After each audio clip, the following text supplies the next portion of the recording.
Bonjour et bienvenue si vous nous rejoignez maintenant pour suivre en direct depuis la place Saint-Pierre notre rendez-vous avec le Saint-Père pour la prière de l'Angelus. Saint-Père qui vient de terminer une cérémonie pour la journée mondiale de la paix et qui vient donc de quitter la basilique Vaticane et qui devrait arriver à sa fenêtre d'ici quelques instants.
Cari fratelli e sorelle, en ce premier Angelus de l'année 2011, j'adresse à tous mes vœux de paix et de bien, confiant à l'intercession de Marie très sainte qu'aujourd'hui nous célébrons en tant que Mère de Dieu. Au début d'une nouvelle année, le peuple chrétien se rassemble spirituellement devant la grotte de Bethléem où la Vierge Marie a mis au monde Jésus. Demandons à la Mère la bénédiction, et elle nous bénit, nous montrant son Fils. En effet, lui est la bénédiction. Nous donnons Jésus, Dieu nous a donné tout, son amour, sa vie, la lumière de la vérité, le pardon des péchés, nous a donné la paix. Oui, Jésus est notre paix. Il a porté dans le monde la sémence de l'amour, de la paix, plus fort que la sémence de la haine, de la violence. Plus fort puisque le nom de Jésus est supérieur à tout autre nom. Contient tout le pouvoir de Dieu, comme avait annoncé le prophète Michée. Et toi, Bethléem, c'est de toi que je ferai sortir celui qui doit gouverner. Il se dressera, il sera leur berger par la puissance du Seigneur, par la majesté du nom de son Dieu, et lui-même sera la paix. Pour cela, devant l'icône de la Vierge Mère, l'Église en ce jour invoque de Dieu, par le Christ, le don de la paix. C'est la journée mondiale de la paix. Occasion propice pour réfléchir ensemble sur les grands défis que notre époque pose à l'humanité. L'un de ces défis urgents de nos jours est le défi de la liberté religieuse. Donc, cette année, je voulus dédier mon message à ce thème. Liberté religieuse, chemin pour la paix. Nous voyons aujourd'hui deux tendances opposées, sont extrêmes et les deux négatives. D'un côté, le laïcisme, que de façon souvent sournoise exclut la religion pour la confiner dans le domaine privé. De l'autre, le fondamentalisme, qui en revanche voudrait imposer la religion à tous par la force.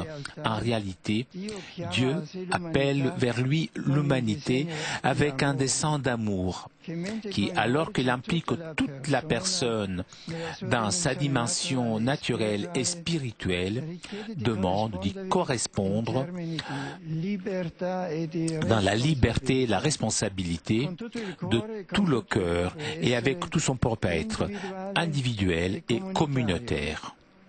Là où l'on reconnaît effectivement la liberté religieuse, la dignité de la personne humaine est respectée dans sa racine. Et grâce à une recherche sincère du vrai et du bien, se consolide la conscience morale et se renforcent les institutions et la cohabitation civile. Pour cela, la liberté religieuse est chemin privilégié pour construire la paix. Chers amis, adressons de nouveau notre regard vers Jésus, entre les bras de Marie, sa mère. Le regardant lui qui est le prince de la paix, nous comprenons que la paix ne pourra jamais être trouvée par les armes, ni avec le pouvoir économique, politique, culturel ou médiatique. La paix, c'est une œuvre de conscience qui s'ouvre à la vérité et à l'amour. Que Dieu nous aide à progresser sur son chemin dans cette nouvelle année qui nous accorde de vivre. Ave Maria, gratia plena, Dominus tecum, benedicta tu in mulieribus, et benedictus fructus ventris tui, Iesus. Sancta Maria, Mater Dei, ora pro nobis peccatoribus, nunc et in hora mortis nostre. Amen. Ecce ancilla Domini. Fiat mihi secundum verbum tuum. Ave Maria, gratia plena, Dominus tecum, benedicta tu in mulieribus, et benedictus fructus ventris tui, Iesus. Sancta Maria, Mater Dei, ora pro nobis peccatoribus, nunc et in hora mortis nostre. Amen. Et verbum caro factum est. Habitavit in nobis. Ave Maria, gratia plena, Dominus tecum, benedicta tu in mulieribus, et benedictus fructus ventris tui, Iesus. Sancta Maria, Mater Dei, ora pro nobis peccatoribus, nunc et in hora mortis nostre. Amen. Ora pro nobis sancta Dei genitrix. Siamo promissionibus Christi. Oremus, gratiam tuam quesimus Domini mentibus nostris infunde, ut que angelo nuntiante, Christi Filii tu incarnatione coniovimus, per passionem eis et crucem, ad resurrectionis gloriam perducamur, per iundem Christum Dominum nostrum. Amen. Gloria Patri et Filio et Spiritui Sancto. Sicut erat in principio et nunc et semper, et in saecula saeculorum. Amen. Gloria Patri et Filio et Spiritui Sancto. Sicut erat in principio et nunc et semper, et in saecula saeculorum. Amen. Gloria Patri et Filio et Spiritui Sancto. Sicut erat in principio et nunc et semper, et in saecula saeculorum. Amen. Pro fidelibus defunctis requiem aeternam dona eis Domine. Et lux perpetua lucet eis. Requiescant in pace. Amen. Sit nomen Domini benedictum. Ex hoc nunc et usque in saeculum. Adiutorium nostrum in nomine Domini. Qui fecit caelum et terram. Benedicat vos omnipotens Deus, Pater et Filius et Spiritus Sanctus. Amen.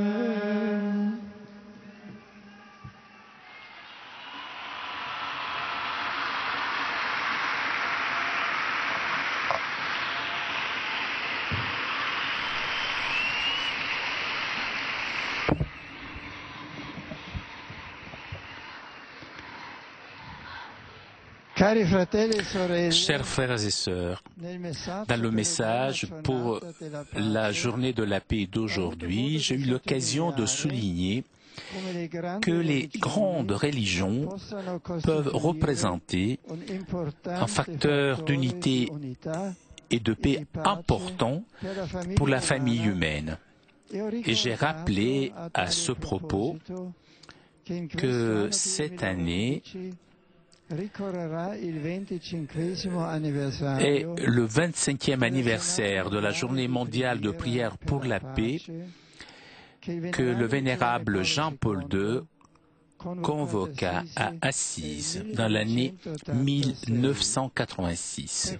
Pour cela, le mois d'octobre prochain, je me rendrai en pèlerinage dans la ville de Saint-François et j'inviterai à s'unir à moi dans ce chemin tous les frères chrétiens des différentes confessions, les membres des traditions religieuses du monde et, idéalement, tous les hommes de bonne volonté, dans le but de faire mémoire de ce geste historique voulu par mon prédécesseur et de renouveler solennellement l'engagement des croyants de toute religion à vivre leur propre foi religieuse comme un service pour la paix.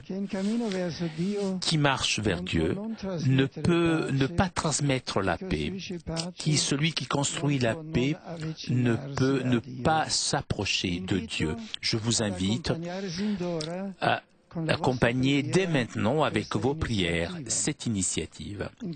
Dans ce contexte, je voudrais saluer et encourager tous ceux que depuis hier soir et pendant la journée d'aujourd'hui, dans toute l'Église, prient pour la paix et pour la liberté religieuse.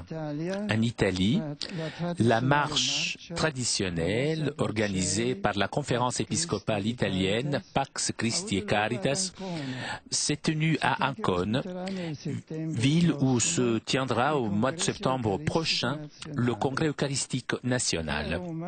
Ici à Rome et dans d'autres villes du monde, la communauté de Saint-Égide a proposé l'initiative « Paix dans toutes les terres ».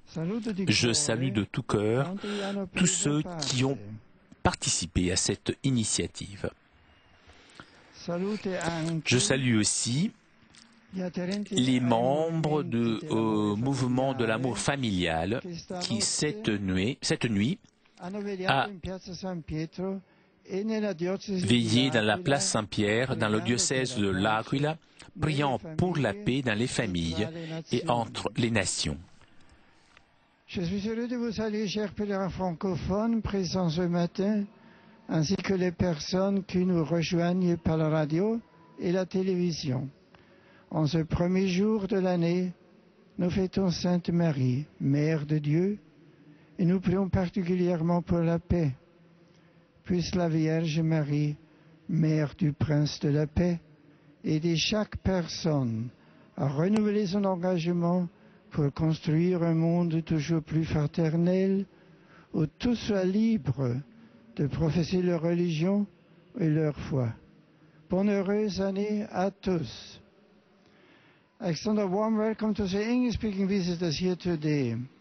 On the first of the year, the Church pays special honor to the Mother of God, recalling how in humble obedience to the Lord's will, she bore in her womb and gave birth to Him who is the light of the world. On this day too, we pray especially for peace throughout the world, and I invite all of you to join in heartfelt prayer to Christ, the Prince of Peace, for an end to violence and conflict wherever they are found. Upon all of you and upon your loved ones at home, I invoke God's abundant blessings for the year that lies ahead. Happy New Year!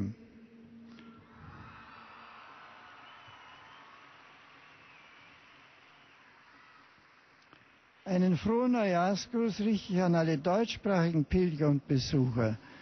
Gern heiße ich heute die Sternsinger aus Mainz willkommen und grüße mit ihnen alle, die in dem Verein am Dreikönigssingen teilnehmen, um den Menschen das Ereignis der Geburt Christi zu künden. Es ist eine Botschaft der Freude und des Friedens für die ganze Welt. Gott will bei den Menschen sein.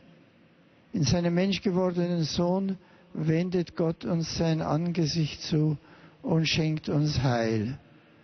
So bitten wir um seinen Segen und wollen dieses neue Jahr im Namen des Herrn beginnen. Gott geleite euch auf allen euren Wegen. Saluto con affetto a los peregrinos de lengua española que participan en esta oración mariana en este primer día del año, octava de la Navidad. La Iglesia celebra hoy la solemnidad de Santa María, Madre de Dios, y también la Jornada Mundial de la Paz. Os invito a entrar en la Escuela de la Virgen Santísima, fiel discípula del Señor, para aprender de ella, a acoger en la fe, en la oración, la salvación que Dios quiere derramar sobre los que confían en su paz y amor misericordioso. ¡Feliz Año Nuevo!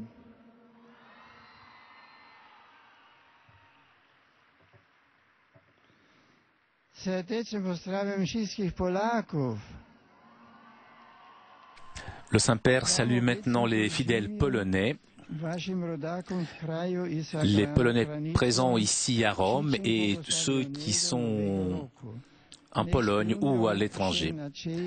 Je vous souhaite une très bonne année, que toutes vos espérances et vos propos puissent se réaliser. Je demande à la Mère de Dieu d'obtenir la paix pour le monde et de vous soutenir avec son aide et d'être votre guide. Et pour terminer, je salue tous les pèlerins de langue italienne